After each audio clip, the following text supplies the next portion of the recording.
Alright, so I want to talk about a non-story that's being just blasted everywhere, whether it's on social media or the criminal corporate media or whatnot, and that's Notre Dame. The other one that seems to be popping up is the Chicago Symphony Orchestra going on strike. Now, on that particular story, I'm gonna quote something from a channel I watch. His name is Eric Patton. He's one of the few people who actually thinks very much like I do, and I have great respect for him. Although I don't agree with 100% with everything he says, but then again, he doesn't agree with sites like the World Socialist something I forget, but it's anyways. But he doesn't. He donates and he to that site, and he has great respect for it, but he doesn't agree, but that's the thing, is we don't always agree on everything. But back to Notre Dame. Notre Dame is a non-story with the socio-economic terrorist war being waged across the spectrum in the West, most prevalently in the West and Western influenced countries, where there is a massive uptick in wealth distribution, where it is the reverse Robin Hood across it, and that includes even China. China and Russia are heavily influenced by the capitalism that the West, the modern form of capitalism that the West has been pushing, and the war that this shot across the bow being done, but not being acknowledged by the vast majority of people, because, you know, vast majority of people aren't thinking in terms of war. And but the economic, socio-economic terrorists who hold positions and control the means of production, and control of resources and lands, they have basically declared a war on the population, and so you know, to donate over $1 billion for an architectural, you know, Notre Dame is an architectural gem. It shows innovation, imagination, and what can be accomplished when we set our minds to it. But it's a building. It's inanimate. While people are starving, and they're dying, and they're coming down with diseases, they're going bankrupt because of healthcare, because of criminal predatory economic warfare, and undeclared by the majority of people, that takes away literally their lives and liberty and the sense of equality. So good people are being assaulted, but and they have no recourse. And that is because there is an absence of community, an absence of solidarity. Well, maybe not a complete absence, but there is enough of an absence. And there's the misinformation, there's the disinformation, there is the complete absence of information done by the economic snipers that are the media. So they don't touch upon these, so people are not informed, and that is part of the absence. The constant lying and diffusion and all that other stuff contributes to it. The politicians are doing the exact same thing, but they're working hand in hand. And so so for these billionaires to donate over $1 billion for an inanimate object like Notre Dame, while there is real world consequences to the aggressive socio-economic undeclared war. And when I mean undeclared, I mean for the people, but a declared war by the socio-economic terrorists in power. It's absolutely, utterly meaningless. It shows a complete and utter lack of community, because they don't consider themselves part of the community. They don't consider themselves to be among the riffraff, which is what we all are. And you know, when they use racism, you know, one thing you have to understand is that classism and racism are the exact same thing. You know why? Because those in power, those with influence, those who control the means of production and own the lands, are the ones who are using that. But they're not just talking about somebody with what my eyes look like, or the skin tone, or religious, or religion. They're using all that bigotry, hypocrisy, and all that. But it's applied to if you're white and you live in the Western world and you're poor, you're in the same boat.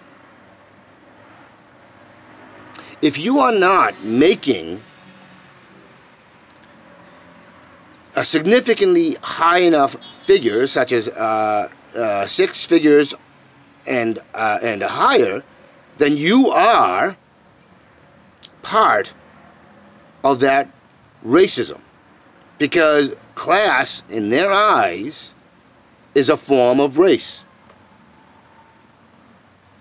So you don't matter. Even those making the 6 figures or 7 figures, they are just more, they have to be more tolerated, because you do need at least a small enough grouping of them to keep control. So when you're buying into the racism, when you're buying into the bigotry, when you're buying into the hypocrisy, and you're not making 6 figures or higher, or even among those with the 6 figures and higher, but you're not making, you're not making 100 million or billion and billions, then you are essentially a target,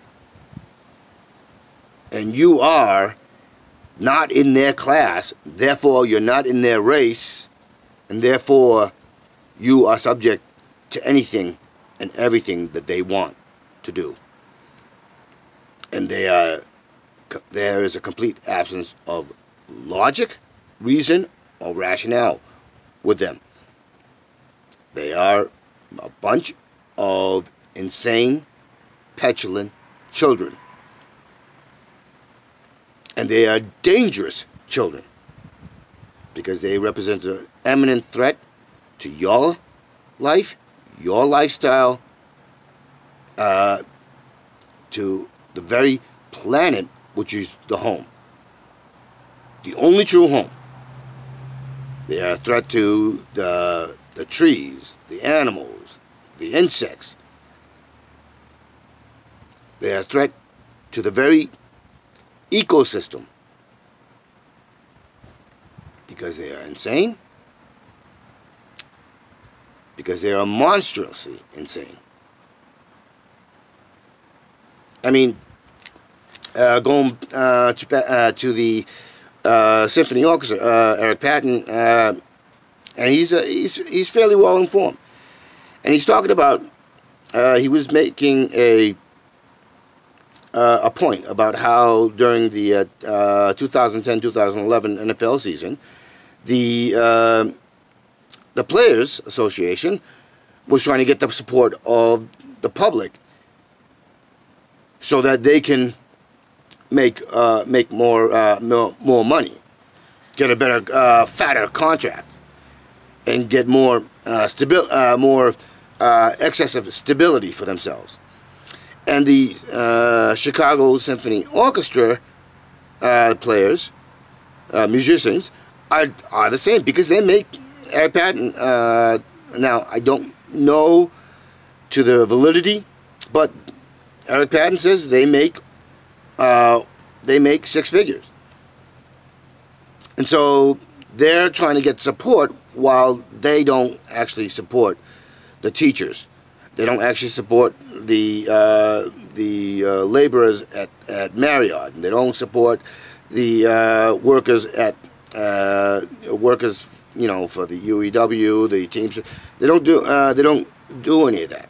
They only come out when it's in their interest, and they only say that they stand with workers when it's in their interest. So this is where I'm talking about hypocrisy. This is where I'm talking about all that. This is where I'm talking about in class. Class is a race to them. And if you're not in their class, you are not part of that race. And most of us, in their demented, insane, monstrous thinking, the destructive thinking of theirs, we are not, in fact, part of the race. We are not, in fact, human. We are all animals. We are all fodder. And that is the truth. There is racism, but it's coming down from the class. It's coming down from the class. And that is an unambiguous truth. So for us to be talking and buying into what the criminally, monstrously insane are pushing to control is utterly self-defeating.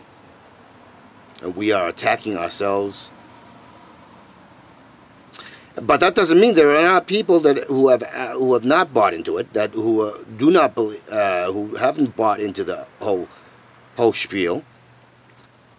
There are, and there are monsters among them. There are monsters among them, such as that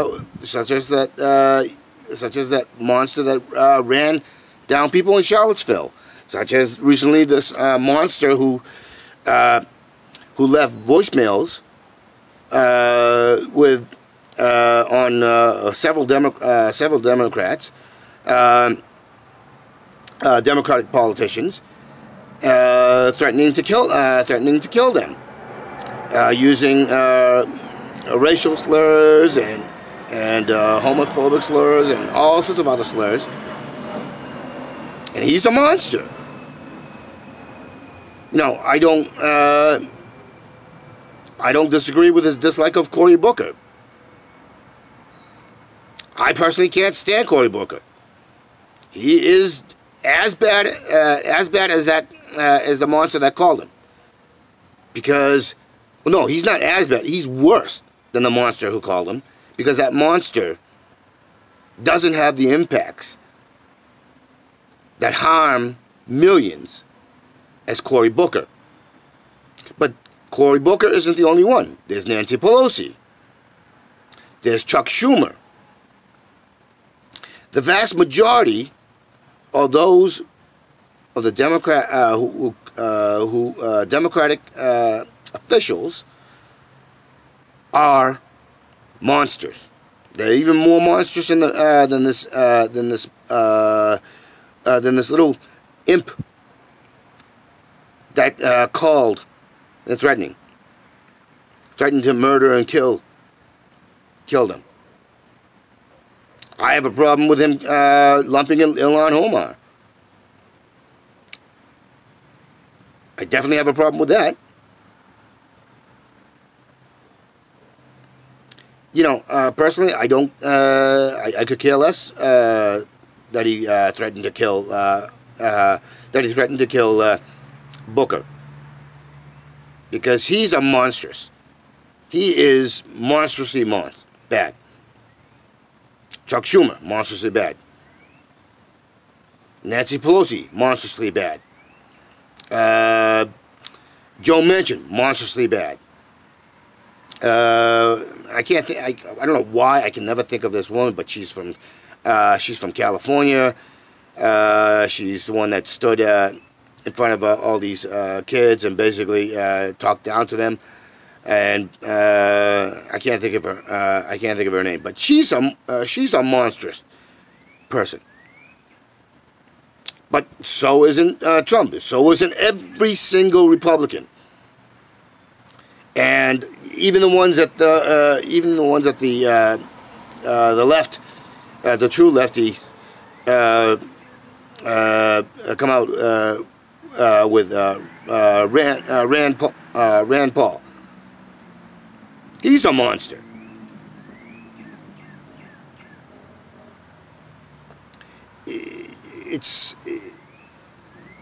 You have to understand there is class, and that class does not consider the overwhelming majority of people to be humans, to be equal to them. We are nothing to them. So it comes down to class, and class is a form of race. And racism from the class includes everybody who doesn't make the cut.